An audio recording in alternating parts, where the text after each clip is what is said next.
மாணவர்கள் எவரும் போதைக்கு அடிமையாகாதீர்கள். அடிமையானவர்கள் மீண்டதாக சரித்திரமில்லை. எனவே உங்களையும் சமூகத்தையும் பாதுகாத்துக் கொள்ளுங்கள். உங்கள் நலன் கருதி கல்வி டிவி. வணக்கம் மாணவர்களே, நாங்கள் டேன் டிவியினுடைய கல்வி தொலைக்காட்சி இணைந்திருக்கின்றோம். குறிப்பாக ஏழு மாணவர்களுக்குரிய வரலாறு பாடத்தை நாங்கள் தொடர்ச்சியாக கல்வி தொலைக்காட்சியின் ஊடாக பார்த்து கொண்டு வருகின்றோம். குறிப்பாக ஏழு மாணவர்களுடைய பெறுவேட்டை அதிகரிப்பதற்காகவும் அவர்களுடைய பல்கலைக்கழக தெரிவாக இருக்கலாம், கல்லூரி தெரிவாக இருக்கலாம், மற்றும் ஏனைய பிற கற்கைகளுக்கான தெரிவாக இருக்கலாம். அதில் ஏழு பெறுவேறு மிக முக்கியமான ஒரு தாக்கத்தை செலுத்துகின்றது. அதன் அடிப்படையில் டேன் டிவியினுடைய கல்வி தொலைக்காட்சியால் வழங்கப்படுற இந்த சேவையை மாணவர்களாகிய நீங்கள் சிறந்த முறையில் பயன்பெற்று உங்களுடைய எதிர்கால வாழ்க்கையை வளமாக்க வேண்டும் என்ற ஒரே குறிக்கோளோடு தான் இந்த கல்வி தொலைக்காட்சியானது தொடர்ச்சியாக உங்களுக்கு கல்வி சம்பந்தமான விடயங்களை ஒளிபரப்பட்டு வருகின்றது. ஆகவே நீங்கள் அதை சிறந்த முறையில் பயன்படுத்துவீர்கள் என்று நம்பிக்கொண்டு நாங்கள் தொடர்ச்சியாக பாடத்துக்குள்ளே போக போகிறோம். கடந்த பல மாதங்களாக நாங்கள் ஐரோப்பிய வரலாறு தொடர்பான கடந்த கால வினாக்களை நாங்கள் பார்த்துனாங்க. எப்போதும் எந்த ஒரு தேசிய பரீட்சையை எடுத்துக்கொண்டாலும் அது கடந்த கால வினாக்கள் என்பது மிக முக்கியமான ஒரு விடயம். கடந்த கால வினாக்கள் ஒரு 5 வருஷம் அல்லது ஒரு 10 வருஷத்துக்கு உட்பட்ட பேப்பரை நாங்கள் மீண்டும் மீண்டும் பயிற்சியாக செய்வதனூடாக எங்களுக்கு பரீட்சைகள் எதிர்கொள்வது மிக மிக இலவாயிருக்கும். ஏன்னு சொன்னால் கடந்த கால பரீட்சைகளில் கேட்கப்பட்ட கேள்வியைத்தான் மீண்டும் மீண்டும் பரீட்சைகளில் சில வசனங்களை மாற்றி சில சொற்பிரியோகங்களை கொஞ்சம் திரிவுபடுத்தி போடுகின்றார்கள். அவை நீங்கள் கடந்த கால வினாக்களை கட்டாயம் செய்ய வேண்டும். அது பகுதி 1 இருக்கலாம், பகுதி 2 இருக்கலாம், அல்ல எந்த பாடம் எடுத்தாலும் நீங்கள் அது ஓஎல் பரீட்சையாக இருக்கலாம், ஏழு பரீட்சையாக இருக்கலாம், அல்லது தேசிய ரீதியான எந்த பரீட்சையாக இருக்கலாம், நீங்கள் கடந்த கால வினாக்களை கட்டாயம் செய்ய வேண்டும். அப்போதுதான் கேள்வி எவ்வாறு வருகின்றது, நாங்கள் படித்த விடயங்களுக்கும் கேள்விக்கும் சம்பந்தம் இருக்கிறதா, அதை விட கடந்த கால வினாக்களுக்குரிய விடைகளும் போட்டிருப்பார்கள். அந்த விடைகளோடு நாங்கள் படித்த நோட்ஸு சரியாக வருகின்றதா, அல்லது நாங்கள் படித்ததை விட கூடுதலாக போட்டுக்கின்றதா என்று நாங்கள் மேலதிகமாக சில விடயங்களை சேர்த்துக்கொள்ளலாம், அந்த நோட்ஸில் சேர்த்துக்கொள்ளலாம். அதுக்காகவும் கடந்த வினாக்களை செய்வதூடாக மீண்டும் அதே கேள்வியை போகக்கூடிய வாய்ப்பு அதிகமாக இருக்கிறபடியால் எங்களுக்கு பரீட்சைகளை எதிர்கொள்வது இன்னும் இலகுவாக இருக்கும். அவை கடந்த வினாக்களை நீங்கள் செய்ய வேண்டியது கட்டாயமாகும். அதன் அடிப்படையில் நாங்கள் கடந்த வினாக்களில் வரலாறு, உங்களுக்கு தெரியும், வரலாறு என்பது ஓஎல் வரைக்கும் ஒரு கட்டாய பாடமாக இருக்கின்றது. ஏழில் கலைத்துறை பாடங்களில் நிறைய பாடங்களில் ஒரு முக்கியமானவும் மாணவனுடைய பல்கலைக்கழக தெரிவாக இருக்கலாம், கல்லூரி தெரிவாக இருக்கலாம், அல்லது வெளிவாரியான கற்கைலாம் இந்த வரலாறு பாடம் மிகவும் உதவுகின்றது. குறிப்பாக மேல் படிப்பதற்கும் இந்த வரலாறு பாடம் ஏனைய பாடங்களோட இதுவும் உதவுகின்றது. முக்கியமான ஒரு பாடம், சுவாரஸ்யமான பாடம் கூட. விருப்பத்தோடு இந்த பாடத்தை நீங்கள் அணுகின்ற போதுதான் உங்களுக்கு விருப்பத்துக்குரிய பாடமாகவும் உங்களுடைய வாழ்க்கையை வளம்பாக்கூடிய பாடமாகவும் இந்த வரலாறு பாடம் அமையும் என்று கூறிக்கொண்டு நாங்கள் ஐரோப்பிய வரலாறு, இலங்கை வரலாறு, ஐரோப்பிய வரலாறை ஒரு பாடம் எடுக்கிற மாணவர்கள் இலங்கை வரலாறு கட்டாயம் எடுப்பார்கள். ஏனைய வரலாறு இருக்கின்றது, அதில் இந்திய வரலாறு இருக்கின்றது, ஐரோப்பிய வரலாறு இருக்கின்றது, உலக வரலாறு இருக்கின்றது. இதில் பெரும்பாலான மாணவர்கள் ஐரோப்பிய வரலாறு எடுக்கின்றபடியாக நாங்கள் ஐரோப்பிய வரலாறு தொடர்பான கடந்த கால வினாக்களோடே தொடர்ச்சியாக பயணித்து கொண்டு வருகின்றோம். அதன் அடிப்படையில் நாங்கள் கடந்த வகுப்பு வரைக்கும் 2017ஆம் ஆண்டுக்குரிய ஐரோப்பிய வரலாறு பகுதி 1, பகுதி 2 போன்ற வினாத்தாளுக்குரிய விடைகளை பார்த்து முடிச்சாங்க. இன்று நாங்கள் புதுசாக 2016ஆம் ஆண்டுக்குரிய ஐரோப்பிய வரலாறு பகுதி 1 பார்க்க போகின்றோம். அவை உங்களுக்கு தெரியும், நான் அடிக்கடி ஞாபகப்படுத்தியிருப்பேன். தொடர்ச்சியாக இந்த கல்வி தொலைக்காட்சியை பார்க்குற மாணவர்கள் தெரியும், சொல்லியிருப்பேன். ஐரோப்பிய வரலாறு முக்கியமான வரலாறு. அது மட்டும் இல்லாமல் பகுதி 1 முக்கியமானது. நீங்கள் பகுதி ஒன்றை திறம்பட செய்கின்ற போது உங்களால் பகுதி 2 இன்னும் சிறப்பாக செய்யக்கூடிய இருக்கும். ஏன்னு சொன்னால் பகுதி 1 என்பது முழு பாடத்தை உள்ளடக்கித்தான் பகுதி 1 தயாரிப்பார்கள். பகுதி 2 முழு பாடத்தையும் இல்லாமல் ஒரு குறிப்பிட்ட ஒரு பாடங்கள் எடுத்து தெரிவு கேள்வியாக போடுவார்கள். அதை பகுதி 1 செய்கிற மாணவர்கள் நிச்சயமாக பகுதி 2 இன்னும் சிறப்பாக செய்வார்கள். அதன் அடிப்படையில் பகுதி 1 ஐரோப்பிய வரலாறு ஒவ்வொன்றும் ஒவ்வொரு கட்டமைப்பு இருக்கின்றது. அந்த ஒவ்வொரு கட்டமைப்புக்கு ஏற்ற மாதிரி நீங்கள் திறந்தோறும் வகுப்பில் பயிற்சி இருப்பீங்கள். நாங்களும் என்னுடைய மாணவர்களெல்லாம் திறந்தோறும் வகுப்புகளில் டியூட்டுகளை கொடுத்து கடந்த ஆண்டு வினாக்களை பயிற்சியில் கொடுத்து பிள்ளைகளுக்கு பயிற்சி மூலம்தான் இந்த கடந்த ஆண்டு வினாக்களை பகுதி 1 பலப்படுத்துகின்றோம். ஆகவே ஐரோப்பிய வரலாறு 2016ஆம் ஆண்டுக்குரிய பகுதி 1 நாங்கள் பார்க்க போகின்றோம். பாருங்கள், முதல் எந்த ஒரு விடய பரீட்சை வினாத்தாளில் அறிவுறுத்தல் இருக்கு.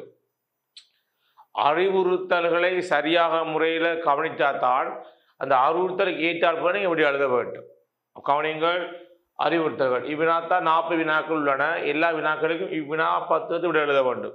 இந்த வினாலாம் விட எழுத வேண்டும். பக்கத்தில் பிரேக்கெட் போட்டிருப்பார்கள், அது பதிலாக இலக்கத்தை விட வேண்டும். பாருங்கள், ஒவ்வொரு வினா தொடர்பாகவும் 5 விடைகள் தரப்பட்டுள்ளன. அவற்றில் ஒன்று சரியானது. ஒவ்வொரு வினாவுக்கும் உரிய சரியாக விடையை தெரிவு செய்து பின் அதனை பத்திரத்திலேயே அறிவுறுத்தலுக்காமைய குறிப்பிடுக. இவ்வினா பாத்திரத்துக்கு 40 புள்ளி வழங்கப்படும். ஒன்று கொண்டு 2 பகுதிகளுக்கும் வழங்கப்பட்ட நேரம் 3 மணி நேரமாகும்.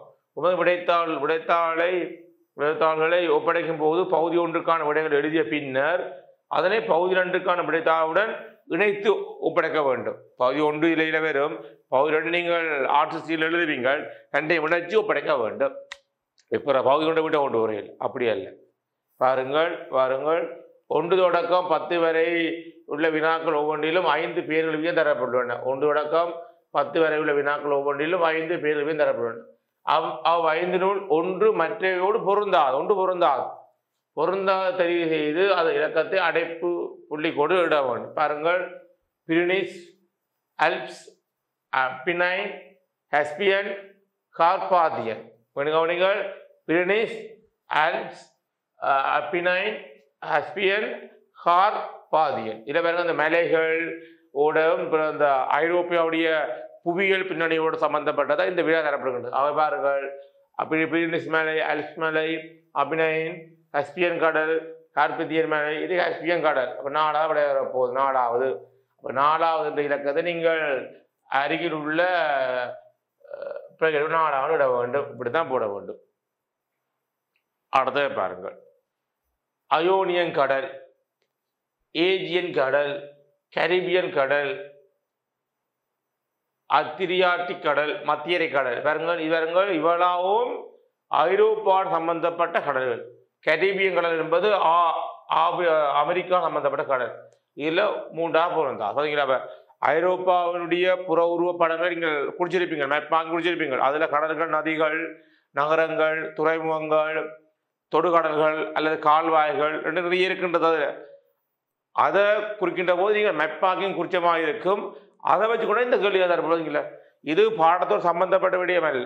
இது நீங்கள் புற உருவ படங்கள் மூடாக குறித்து பழகியிருப்பீங்க அல்லவா, அதை வச்சு கூட இந்த கேள்வி தரப்படுகிறது. எவ்வளோ 20 தரப்படுகின்றது. நீங்கள் படங்குத்தல் பழகுகின்ற போது பகுதி 1க்கு மட்டும் அல்லது மெப்பாக்கி மட்டும் பழகல, பகுதி 1க்கு சேர்த்து தான் அது தரப்படுகின்ற. பார்த்தீங்களா, ஐரோப்பா சம்பந்தப்பட்ட கடல்கள், நதிகள், அதை வச்சு கொண்டு 2-3 கேள்வி போட்டுருக்கிறாங்க. மிக இலவான கேள்வி. பாருங்கள், அப்போ கரிபியன் கடல் போட்டோம். அடுத்த பாருங்கள், Zeus, Apollo, Athena, Aphrodite, Minerva. Zeus, Apollo, Athena, Aphrodite இதெல்லாம் குறிப்பாக கிரேக்க நாகரிகத்தில் வாழ்ந்த மக்கள் வழிபட்ட தெய்வங்கள். முதலிய மலைகளை குடைஞ்சு, பாறைகளை குடைஞ்சு, கடவுள்களுக்கு மனித உருவம் கொடுத்து வழிபட்ட ஒரு நாகரிக பண்பு கொண்டாக்கள்லாம் கிரேக்க ரோமானிய மக்கள். அதன் அடிப்படையில் பெண் தெய்வ வழிபாடுகளுக்கு மிக முக்கியத்துவம் கொடுத்து பெண் தெய்வங்களை மிக உயர்ந்த ஸ்தானத்தில் வழிபடுற முறையை உலகத்துக்கு பிற்காலத்தில் அறிமுகப்படுத்த பெருமை இந்த கிரேக்க ரோமானிய மக்களை தான் சேரும். அதன் அடிப்படையில் இதில் மினோவார் பொருந்தாது, 5ஆவது பொருந்தாது, இலவான விடயம்.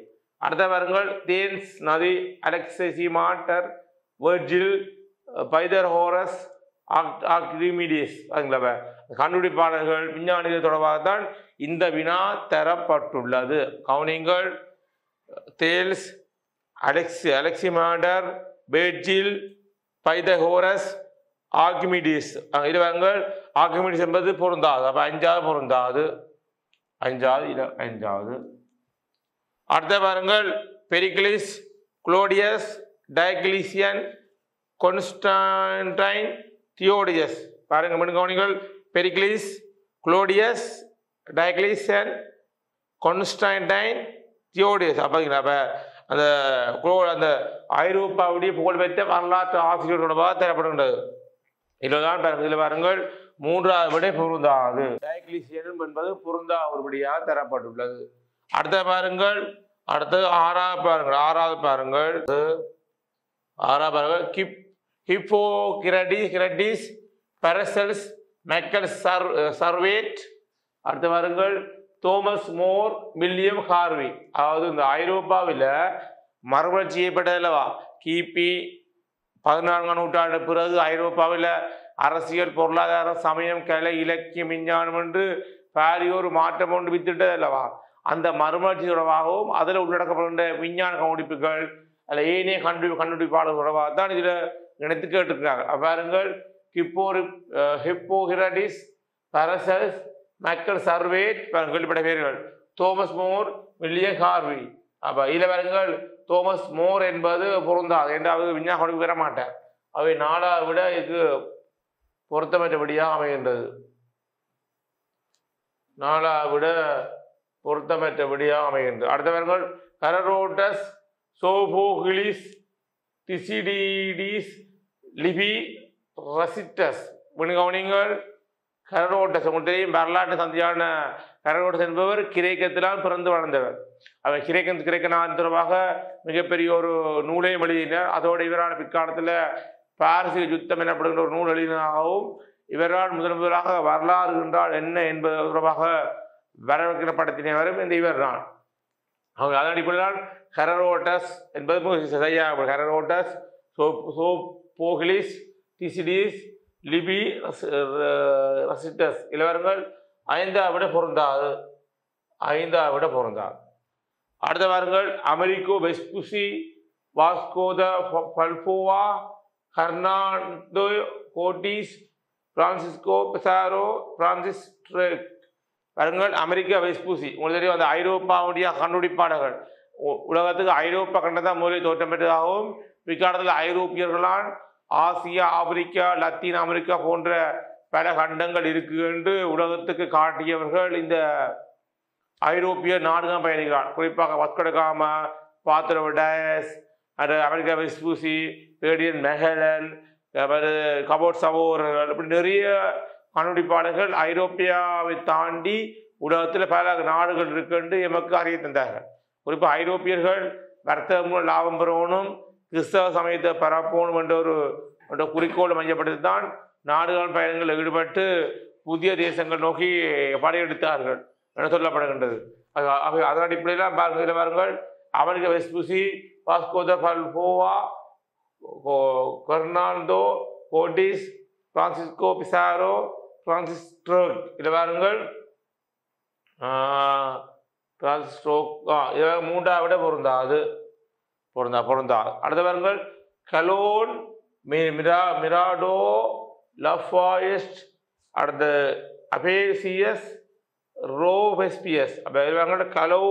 கலோன், மிராடோ, லஃபாயஸ்ட், அபேசியஸ், ரோபெஸ்பியர். இதில் பாருங்கள் 3வது விட பொருந்தாது. இதிலே 3வது விட பொருந்தாகவே பொருந்தாதை சரியாக இனம் கண்டு அதுக்குரிய இலக்கத்தை நீங்கள் அருகிலுள்ள பிரகரிக்குள்ள இலக்கங்களாக போட வேண்டும்.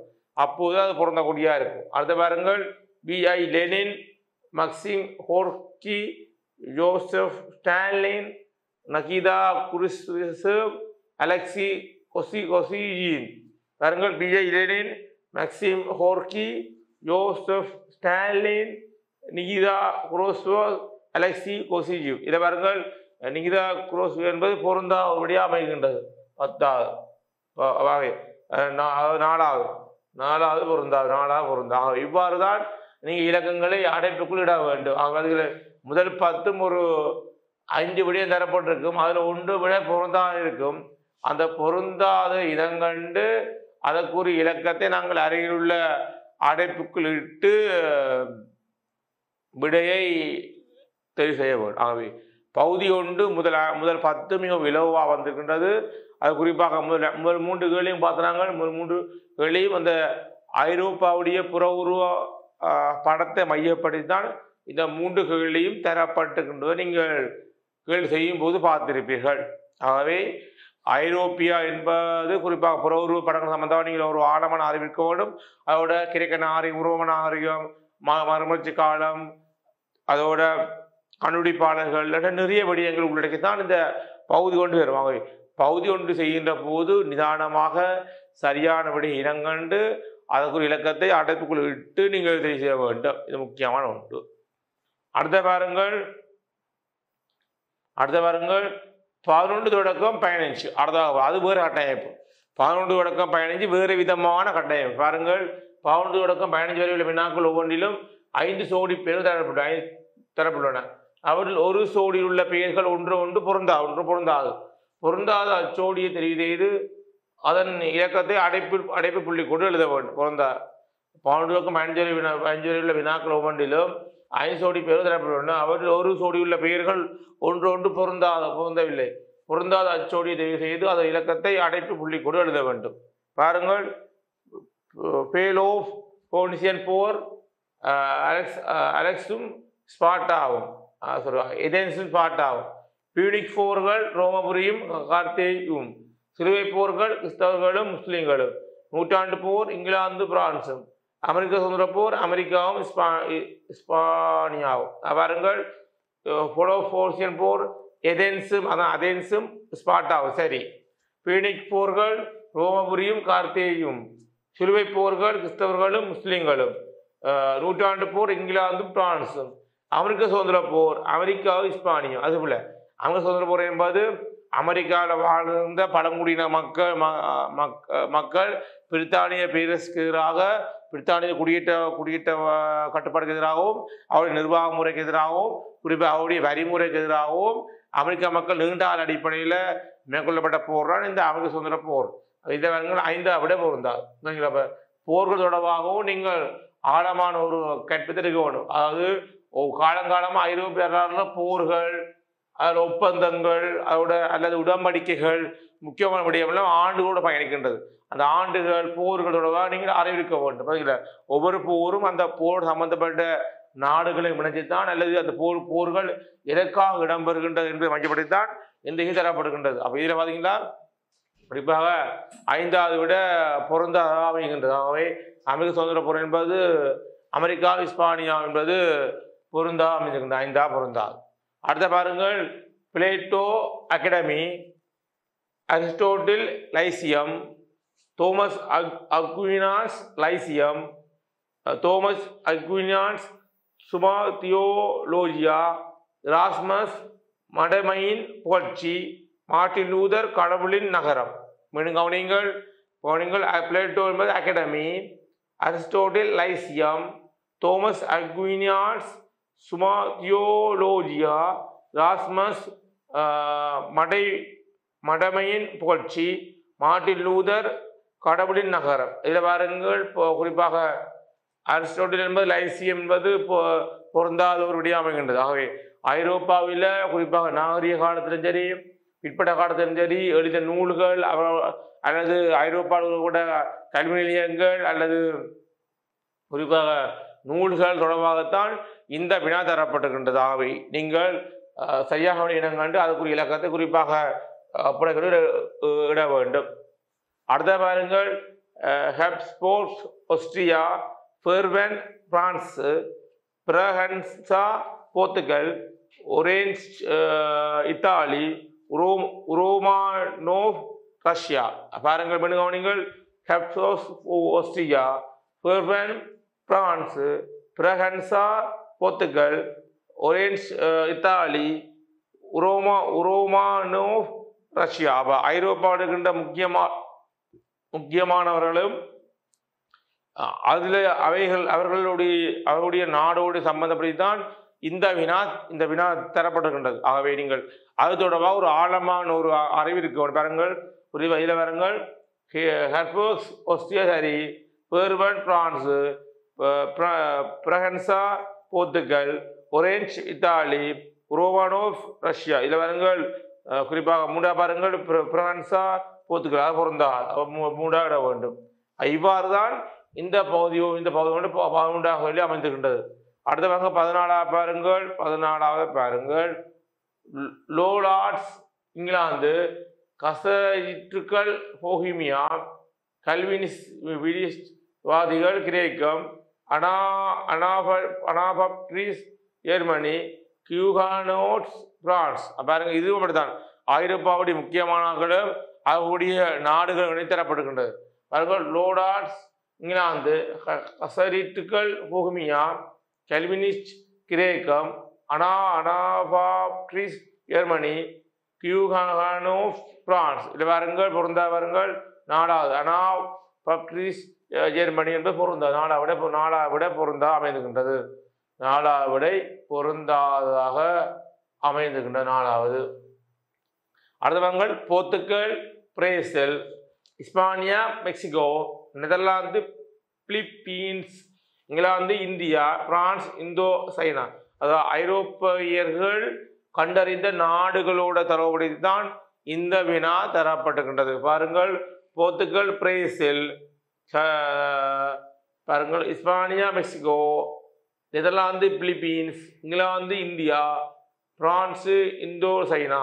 இதை பாருங்கள் குறிப்பாக 5வது பொருந்தாகின்றது. 5வது அவை ஐரோப்பாவுடைய நாடுகாண் பயணிகளும் அவர்களால் கண்டுபிடிக்கக்கூடிய நாடுகளும் தொடர்புடையதான் இந்த வினா தரப்படுகின்றது. ஆகவே ஐரோப்பாவுடைய நீங்கள் நாடுகாண் பயணங்கள் தொடர்பாக ஆழமான ஒரு அறிவு இருக்க வேண்டும். நாடுகாண் பயணங்களும் முக்கிய ஒரு பாடம். நாடுகாண பயணங்கள காரணங்கள், நாடுகாண பயணங்களில் இடம்பெறுகின்றது, குறிப்பாக நாடுகாண பயணங்கள் ஏற்படக்கூடிய விளைவுகள், குறிப்பாக இஸ்பானிய நாடுகாண பயணம் பற்றி சுருவி பெறலாம், இங்கிலாந்து பெறலாம், பிரான்ஸ் பெறலாம், போர்த்துகல் பெறலாம். கடந்த வினாக்கள்ல வந்திருக்கின்றது. ஆகவே சுருவி வந்திருக்கின்றது. அதாவது 8 புள்ளிக்கு வந்திருக்கின்றது. ஆகவே நீங்கள் நாடுகாண பயணங்கள் முக்கியமான ஒரு பாடம். நாடுகாண பயணங்கள் மூலம் தான் ஐரோப்பியர்கள் பல தேசங்களுக்கு சென்றிருக்கிறார். குறிப்பாக அமெரிக்கா சென்றிருக்கின்றார்கள், ஆசியா சென்றிருக்கின்றார்கள், ஆப்பிரிக்கா சென்று அங்கே குடியேற்றங்கள் அமைத்து வர்த்தகம் மூலம் நிறைய லாபம் பெற முயற்சி இருக்கின்றார்கள். அவருடைய கிறிஸ்தவ சமயத்தை பரப்புதல் கூட ஆர்வம் செலுத்தி இருக்கின்றார்கள் என்பதை நீங்கள் அன்றிருப்பீர்கள். அதாவது இதுதான் முக்கியமான ஒரு விடயம். ஆகவே 11 பயணிச்சு 5 சோடி தரப்படுகின்றது. அதில் ஒரு சோடியுள்ள பெயர்களோ கூற்றுக்களோ அல்ல தகவலோ பொருந்தவில்லை. அது செய்து போட்டாங்க. அடுத்த பாருங்கள், 16 தொடக்கம் 25வது அது வேறு விதமான கட்டமைப்பு. பாருங்கள், முதல் தகவலை பாருங்க மாணவர்களே.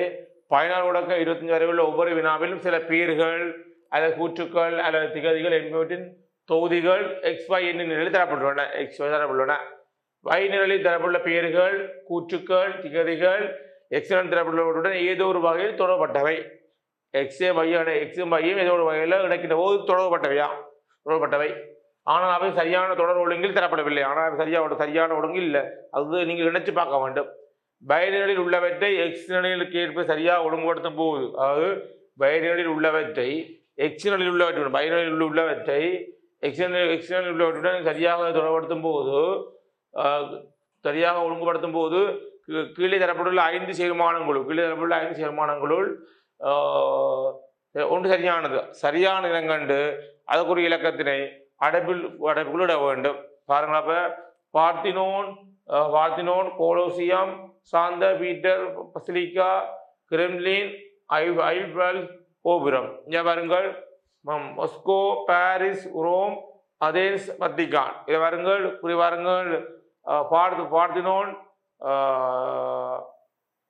தேவாலயம், அது எதேன்ஸ். முதலாக டி வார பாருங்கள், முதலாக டி வார விடையே பாருங்கள், மாணவர்களே. முதலாக டி வார விடை 2. கோலோசியம், பாரிஸ். 2வது பி வார. அடுத்து சாந்த பீட்டர் பசிலிக்கா தேவாலயம், வத்திக்கான் பாருங்க. 3வது ஈ வர வேண்டும் உண்டா ஈ இருக்குது அவர்கள் வரக்கூடிய இருக்கு அவர்கள் Parthenon Athens Colosseum Rome Saint Peter Basilica Vatican Kremlin Moscow Eiffel கோபுரம் குறிப்பாக பாரிஸ் ஐபல் கொண்ட ஈவில் கோபுரம் முதலாவது ஒவ்வொரு அதாவது ஐரோப்பா நாடுகளும் அந்த நாடுகளும் அந்த நகரங்களும் அந்த ஐரோப்பிய நகரங்களும் அந்த நகரங்களில் பிரபலியமான இடங்கள் பிரபலியமான முக்கியமான வரலாற்று சிறப்பு வாய்ந்த ஆலயங்களோ அல்லது தேவாலயங்களோ அல்லது முக்கியமான கட்டடங்களோ அதை போட்டு அது இணைக்கின்ற போது எந்த விட சரியாக வரும் என்பது தான் இதில் கேட்டுக்கின்றார்கள் அவர் முதலாவிட பெற முதலாக போட வேண்டும். அடுத்தது பாருங்க மாணவர்கள், அடுத்தது பாருங்கள் 17 பாருங்கள் ஹெரக்லிட்டஸ், இயேசு கிறிஸ்து, Niccolo Machiavelli, Jean Jacques Rousseau, Karl Marx. அரசர் சிங்கத்தையும் நிறைய போல் பாவனை செய்ய வேண்டும். ஒரு ஆற்றில் இருமுறை காலடி வைக்க இயலாது. மனிதன் சுதந்திரமாக பிறந்தவன், ஆனால் எங்கும் அவன் விலங்கிடப்பட்டுள்ளான். எல்லா நாடுகளிலும் தொழிலாளர்கள் ஒன்றுபடுக. அரசனுக்குரிய கடமைகளை அவனுக்கு செய்யுங்கள், கடவுளுக்கு செய்ய வேண்டிய கடமைகளை கடவுளுக்கு செய்யுங்கள். பாருங்கள் இந்தியாவில் பாருங்கள் ஹெரக்லிட்டஸ், இயேசு கிறிஸ்து, Niccolo Machiavelli, Jean Jacques Rousseau, Karl Marx. பாருங்கள் அரசன் சிங்கத்தை நிறைய போலவும் பாவனை செய்ய வேண்டும். அரசன் எப்படி இருக்க வேண்டும் என்பதுதான் சிங்கத்தை நிறைய போல பாவனை செய்ய வேண்டும். தந்திரமாக இருக்கவும் பலமாகவும் வீரமாக செய்யப்பட வேண்டும். அடுத்தது ஒரு ஆற்றில் இருமுறை காடு வைக்க இயலாது. மனிதன் சுதந்திரமாக பிறந்தவன், ஆனால் எங்கும் அவன் விலங்கிடப்பட்டுள்ளான். முக்கியமாக எல்லா நாடுகளிலும் தொழிலாளர்கள் ஒன்றுபடுக. அரசனுக்குரிய கடமைகளை அவனுக்கு செய்யுங்கள், கடவுள் செய்ய வேண்டிய கடமைகளை கடவுளுக்கு செய்யுங்கள். இவர்கள் பாருங்கள் மாணவர் பாருங்கள், இயேசு கிறிஸ்து என்பது பாருங்கள் இயேசு கிறிஸ்து பாருங்கள் முதலாவது பாருங்கள் கார்ல் மார்க்ஸ், ஜோன் குவேக்ஸ். முதலாவது ஈய பாருங்க இருக்க பாருங்கள் ஈ இருக்கின்றது. டிய பாருங்க முதலாக டி வரப்போன்றது. எல்லா நாடுகளிலும் தொழிலாளர் ஒன்றுபடுக. ஹெரக்லிட்டஸ். ரெண்டாவது பாருங்கள் மனிதன் சுதந்திரம் பிறந்தவன், ஆனால் எங்கும் அவன் விலங்கிடப்பட்டுள்ளான். ரெண்டாவது பாருங்கள் இயேசு கிறிஸ்து, அதாவது ரெண்டாவது மூன்றாவது விட பாருங்கள் இந்த மூன்றாவது விட பெற போற பாருங்கள் ஹெரக்லிட்டஸ் பாருங்கள் எல்லா நாடுகளிலும் தொழிலாளர்கள் ஒன்றுபடுக. அடுத்து இயேசு கிறிஸ்து பாருங்கள் அரசனுக்குரிய கடமைகளை அரசுக்கு செய்யுங்கள், கடவுளுக்கு செய்ய வேண்டிய கடமைகளை கடவுளுக்கு செய்யுங்கள். ரெண்டாவதுக்கு பாருங்கள் நிக்கோலா மாக்கியவெலி பாருங்கள் அரசன் சிங்கத்தையும் நரியையும் போல் பாவனை செய்ய வேண்டும். ஜோன் ஜேக்ஸ் ரூசோ பாருங்கள் மனிதன் சுதந்திரமாக பிறந்தவன், ஆனால் எங்கும் அவன் விலங்கிடப்பட்டுள்ளான். கார்ல் மார்க்ஸ் பாருங்கள் ஒரு ஆற்றில் இருமுறை காடி வைக்க இயலாது. பாருங்கள் மூன்றாவது நம்பரை இருக்க வேண்டும் பெறப்படல பாருங்கள். அடுத்தவங்க 18 கேள்வியை பாருங்கள். 18வது கேள்வியை பாருங்கள். மிலான் பிரகடனம், ஆக்ஸ்பர்க் சமாதானம், 1801ஆம் ஆண்டு உடன்படிக்கை உறுப்பினர்கள் உடன்படிக்கை, வியன்னா மகாநாடு, வேர்சேஸ் உடன்படிக்கை. இதில் பெரும்பான்மையான பிரெஞ்சு மக்களின் சமயமாக கத்தோலிக்க அங்கீகரிக்கப்பட்டமை, உரிமைசார் கோட்பாடு, கிறிஸ்தவர்களுக்கு சமய சுதந்திரம் வழங்கியமை, தேசிய சுயநிர்ணய உரிமை கோட்பாடு, யார் அரசனும் அவனது சமயம். கவனிங்கள் மிலான் பிரகடனம், ஆக்ஸ்போர்ட் சமாதானம், 1801ஆம் ஆண்டு உடன்படிக்கை, வியன்னா மாநாடு, வேர்சேஸ் உடன்படிக்கை. அங்கால பெரும்பான்மையான பிரெஞ்சு மக்களின் சமயமாக கத்தோலிக்கம் அங்கீகரிக்கப்பட்டமை, உரிமைசார் கோட்பாடு, கிறிஸ்தவர்களுக்கு சமய சுதந்திரம் வழங்கியமை, தேசிய சுயநிர்ணய உரிமை கோட்பாடு, யார் அரசனோ அவனது சமயம். பாருங்கள் பாருங்கள் குறிப்பாருங்கள் வியன்னா மாநாடு இருப்பது நாங்கள் கேள்விப்பட, வேர்சேஸ் உடன்படிக்கையெல்லாம் கேள்விப்பட ஒரு விஷயம் பாருங்கள். உரிமை கிறிஸ்தவ சமய சுதந்திரம் வழங்கியமை, தேசிய சுய உரிமை,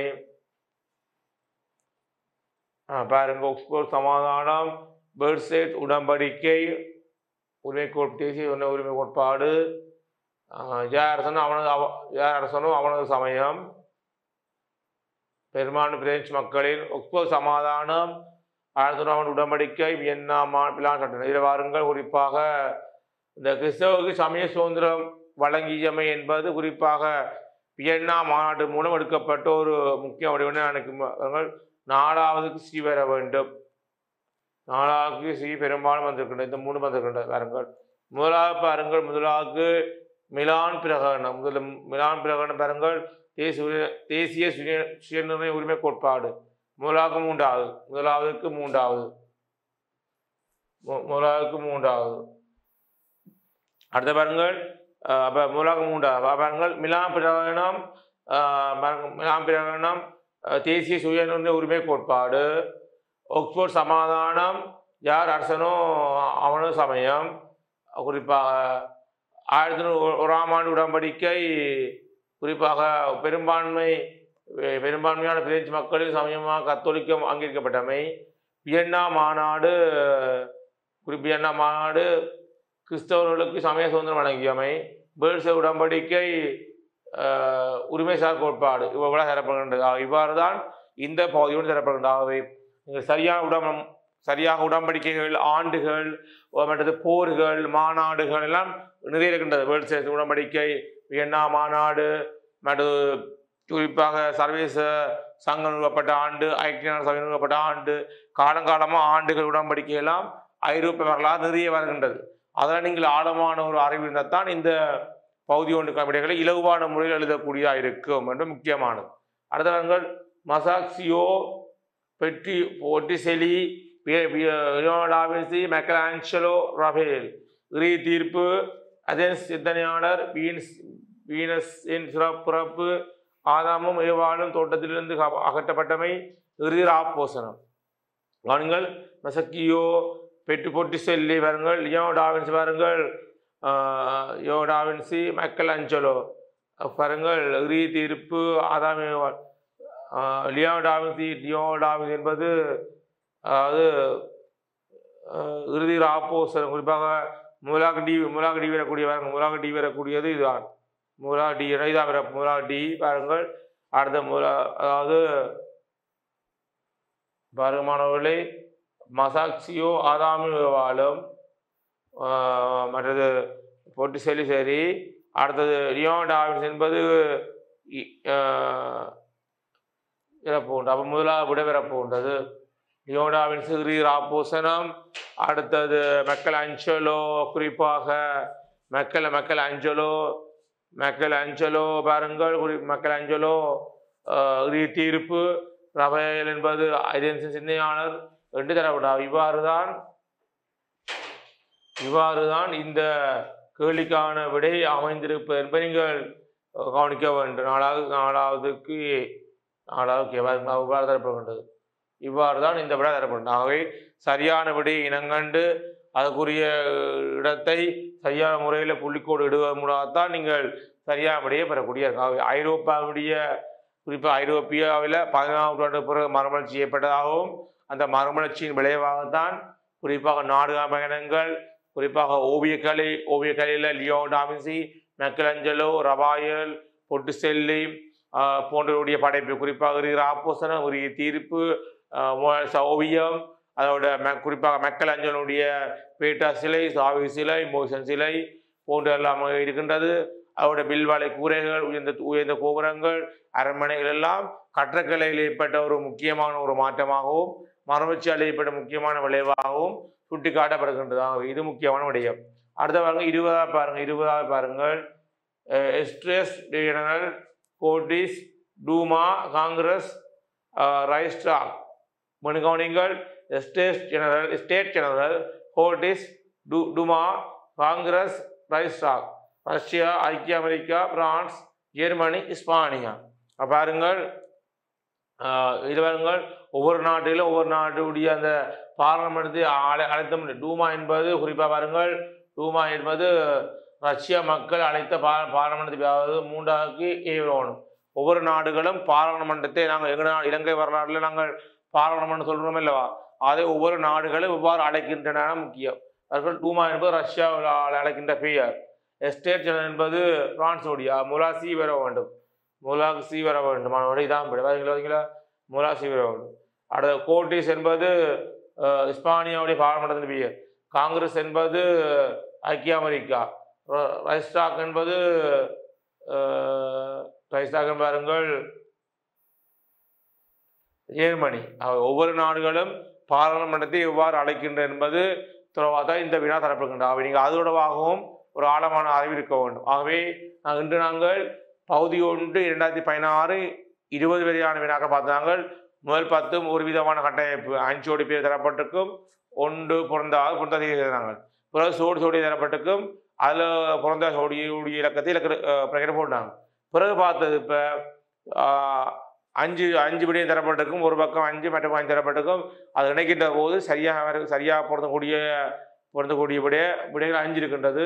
அது அதில் விடை 5 தரப்பட்டிருக்கும், அது சரியாக பொருந்தக்கூடிய விடைக்கூடிய இலக்கத்தை நீங்கள் அதுக்குள்ளே பிரகட வேண்டும். இவ்வாறு தரப்படுகின்றது. ஆகவே கடந்த கால வினாக்கள் நாங்கள் பகுதி 1 பார்த்துனாங்க 2016ஆம் ஆண்டு. அவை அடுத்த வகுப்பில் நாங்கள் தொடர்ச்சியாக இவருடைய பகுதி 1 பார்க்க போகிற மாணவர்களே, தொடர்ச்சியாக டேண்டியுடைய கல்வித்துறை காட்சி இணைந்திருப்பவங்களாக தான் நீங்கள் இவரோட பயன்மிக்க பல விடயங்கள் அறியலாம் மாணவர்களே. நன்றி, வணக்கம் மாணவர்களே. கல்வி டிவியில் புத்தம்புது நிகழ்ச்சிகளை உடனுக்குடன் பார்த்து மகிழ எமது Facebook மற்றும் YouTube பக்கத்தை லைக் செய்யுங்கள்.